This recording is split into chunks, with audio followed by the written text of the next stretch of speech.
అదే RTV app వార్తల్ని క్షణాల్లో చదివే అవకాశం ఉంటుంది. ఒక న్యూస్ పేపర్, ఒక టెలివిజన్ ఛానల్ మీ చేతుల్లో ఎప్పుడూ ఉంటాయి. ఈ స్టాంప్స్ విషయంపై కళ్యాణదుర్గంలో జరిగినటువంటి చర్చ పెద్ద ఎత్తున ఏదైతే ఉందో కుంభకోణం వరకు వెళ్ళినటువంటి నేపథ్యంలో మరి దీనికి మారుతి చౌదరి ప్రధాన కారకుడు అని చెప్పేసి డీఎస్పీ ఒకవైపు చెప్తున్నటువంటి ఇటువంటి పరిస్థితుల్లో మారుతి చౌదరి మీడియా ముందుకు వచ్చినటువంటి నేపథ్యం ఏం చెప్తారు? ఏంటి సార్ ఈ మొత్తం కళ్యాణదుర్గంలో జరుగుతున్నటువంటి ఈ స్టాంప్స్పై ఏం చెప్తారు?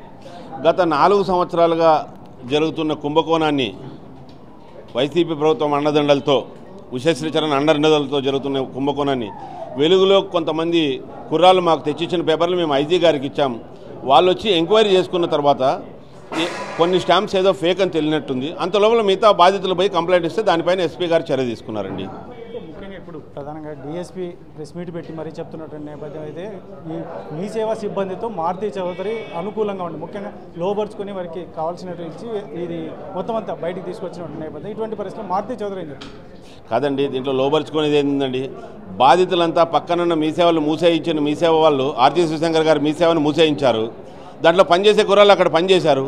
వాళ్ళ ఓనర్కి కనీసం విశ్వాసం చూపించింటారు కదా, అలా వస్తాయండి. దాంట్లో లోబర్చుకోవాల్సిన అవసరమే ఉందండి. మాకే తెచ్చిచ్చి మీరు దీన్ని వెలుగులోకి తీసుకొస్తే మేము బాగుపడతామని చెప్పి తెచ్చిచ్చారండి వీటిని. అంటే ఎస్ఆర్ కన్స్ట్రక్షన్కి సంబంధించి ఒకటి మేము యూజ్ చేసిన ఏదైతే ఉందో ఈ స్టాంప్ పేపర్ అంతకంటే ముందుగానే బయటకు రావడం ప్రధానంగా మారుతి చౌదరి ఆ పాత్ర ఉంది అన్నది. నాకు అలాంటి పేపర్లు ఏం రాలేదండి. నాకు వచ్చిన కొంతమంది వ్యక్తులకు సంబంధించిన పేపర్లు వచ్చాయి. అవి ఆల్రెడీ నేను ఐజీ గారికి ఇచ్చాను. ఆ పేపర్లు కూడా మీకు చూపిస్తానండి. నేను మీడియా సమక్షంలో మీకే చూపిస్తాను. ఇక్కడ నేను ప్రింట్ తీసిస్తాను. కొంతమంది ఏదో Suraj infra, Neo infra and some other companies చిన్నవన్నీ ఇంట్లో హౌసింగ్ లోన్స్ తీసుకున్న వాళ్ళు చాలామంది, వాళ్ళందరివి కూడా వస్తే వాటిని నేను ఐజీ గారికి పంపించానండి. వాళ్ళు వచ్చి ఎంక్వైరీ చేశారు. ఎంక్వైరీ చేసిన తర్వాత ఏం జరిగిందనే దాని తర్వాత మాకేం సమాచారం ఇవ్వలేదు కదండి. ఇవి జినైనా కాదని మాత్రమే నేను అడగలిగినాను. ఎవరికి తెలియదు ఆ స్టాంప్స్ జినైనా కాదని. దాని జినైనిటీ ఎవరికి తెలుస్తుందండి? ఇవి జినైనా కాదని అడిగినప్పుడు అవేం జిరాక్స్ కాపీలు కూడా జినైనా కాదని చెక్ చేసే విధానం కూడా మనకు తెలియదు. తెలిసిన తర్వాత గత ఈ వారం 10 రోజులుగా తెలుస్తూ ఉంది. ఈ స్టాంపుల్లో కూడా దేశవ్యాప్తంగా ఎక్కడా లేకుండా ఇక్కడ ఇది జరిగిందండి. కళ్యాణదుర్గ పేరు మారుమోగబోయేటట్లు చేసిన వెధవ ఈ రకంగా చేశాడు. కళ్యాణదుర్గ వెధవ చాలా మంచి పేరు ఉండేది, ఇక్కడ స్కామ్స్టర్స్గా ఉన్నానేసి ఈ వెధవ వల్ల తెలిసింది. అంటే మీ సేవ బాబు కూడా మీ పార్టీలోనే ఉన్నాడు కదా ఇప్పుడు?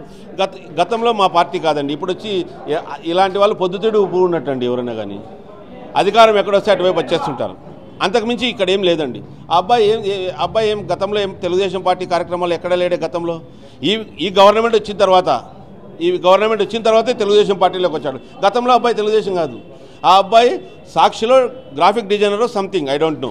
హీ నోస్ దట్ ఆ టాలెంట్ ఇక్కడ వాడాడు. సాక్షిలో పనిచేసిన ఇదిగానే ఉందండి. ఆ అబ్బాయి పనిచేసినప్పుడు ఫోటో తీసుకున్న ఫోటో కూడా ఉంది. సాక్షి ఆఫీస్లో దిగిన ఫోటో కూడా ఉంది ఇక్కడ. మేము అది కూడా సేకరించాము. పూర్తిగా ఉన్నాయి. ఆ అబ్బాయి వైసీపీ పార్టీ అబ్బాయి గత ప్రభుత్వం వరకు ప్రభుత్వం మారంగానే ఇక్కడికి వచ్చాడు. అదే వృత్తిని కొనసాగించాడు. అంటే ఈ స్టాంప్స్ కుంభకోణంలో బాబు ఒకటే చేశారంటే దీనికి ఎవరు ఉన్నారంటారు ప్రధాని? అల్టిమేట్గా అతనే కదా లబ్ధిదారుడు. డబ్బులు అతనికే కదా వచ్చేది. ప్రభుత్వానికి రావాల్సిన సొమ్ముని అతనే వాడుకున్నాడు. ఆ పూర్తి స్థాయిలో వేల సంఖ్యలో ఉన్న స్టాంపులన్నింటినీ కూడా వెరిఫై చేసి ప్రతి బ్యాంకుకి లెటర్లు పెట్టి వెరిఫై చేసి దాని నిజాన్ని నిగ్గుదేర్చే పనిలో పోలీసులు ఉన్నారని మాకున్న సమాచారము. అంటే ఫైనల్గా ఇప్పుడు ఎమ్మెల్యే గారు చెప్తున్నట్టు ఏదైతే ఉందో ₹1,00,000 నేను సర్వీస్ కింద చేస్తున్నటువంటి నేపథ్యంలో 18 లక్షలకో 20 లక్షలకో నేను ఇటువంటి పనులు చేయాల్సిన అవసరం లేదని ఎమ్మెల్యే చెప్తున్నటువంటి నేపథ్యం దీన్ని ఎలా చూస్తారు? ఆయనకు తెలిసి జరిగిందో తెలియక జరిగిందో ఆయనైతే నష్టపోయినాడు కదా. ఆ మీసేవ బాబు చేశాడు కదా ఇదంతా.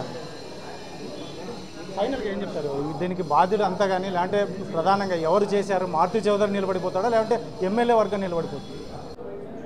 ఎవరైతే తప్పు చేశారో వాళ్ళు శిక్ష అనుభవిస్తారండి. దీంట్లో ఇప్పటిదాకా పోలీసు వారు తెలిసినది మీసేవ బాబు తప్పు చేశాడనేసి. మీసేవ బాబు తప్పకుండా శిక్ష అనుభవిస్తాడండి. Thank you.